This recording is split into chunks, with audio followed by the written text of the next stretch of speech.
The subject of this particular on the Sky package is the intermediate pass defense and the deficiencies the Bobcats showed in defending it against Weber State. That was one of the things the coaches talked a lot about after the game, was how the Bobcats need to make improvement in that area in the secondary, getting zone drops a little bit better with their linebackers, and just overall improving that, as Weber State was able to convert on a lot of third and longs, as well as make some big plays in that sort of intermediate passing game that really kept Weber State in the game to begin with. So here's one particular play we're going to look at is the touchdown pass to Mike Phillips from Cameron Higgins. Mike Phillips, who's kind of lined up in the slot down here to your left, is going to basically run just a little bit of a skinny post on this route. And you're going to notice a couple things. The first thing and most glaring thing is the fact that the left side of the field does a much poorer job than the right side of the field in defending this particular play.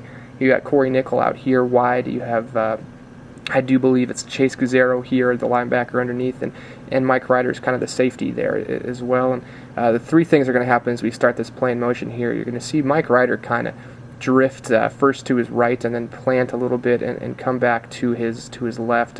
Not a very good job on a zone drop. Kind of you want to drop straight back into your zone and be pretty solid with it. And you're also going to notice that Corey Nickel drifts a little bit too far towards the corner of the end zone, and this is going to leave the middle of the field pretty wide open for Mike Phillips, as he just waves his hand at Cameron Higgins and is wide open in the middle of the field there.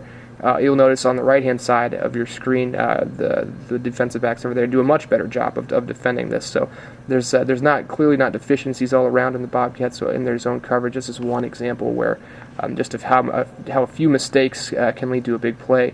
Obviously, Corey Nickel does a decent job recovering and lays a hit right here on Mike Phillips, but can't jar the ball loose, and it's a touchdown for Weber State. So it's one of those things where there are just a few mistakes on this play, and the Bobcats don't necessarily look as bad as they did when you originally saw this play in the game. Now let's examine one of the third and long conversions for Weber State, one of the big plays for them, one of 6 big plays, I should say, on third and long that really kept them in the football game. On this particular play, you're also going to see Mike Phillips lined up here to the slot on your left-hand side.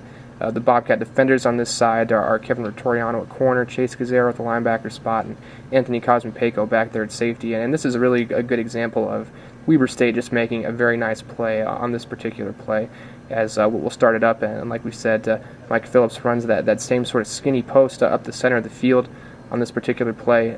The one thing that you might be able to say about poor defense on this play is maybe Chase Guzzaro not dropping deep enough. We talk about those zone drops, and maybe needs to get just a tad bit deeper. Certainly if he does, this is a play that never goes for any gain, as he gets his hands up there and is able to defend it. But one of those plays where really Cameron Higgins puts the ball right in the right spot here. As you see, there's just a little bit of an opening between the 4 Bobcat defenders that are down here in this zone. And as you can see, Anthony Cosme-Peko makes a good reaction by planting and getting ready to go upfield and make the big hit. But Higgins puts it just right over the top of Clay Bignell's head as he's coming back around here to try and make a play, and far enough away from Cosme-Peko that he can't lay the wood to Mike Phillips, and he gets that completion in the middle of the field. So like we said originally from watching these plays during the game, it looked as though the Bobcats are really struggling to defend that passing game, especially the intermediate variety. But really from examining the tape this week, you saw a Weber State team that's just very good at executing, especially on those third down plays. And maybe the Bobcats aren't necessarily as lacking in that category as we thought originally following this game.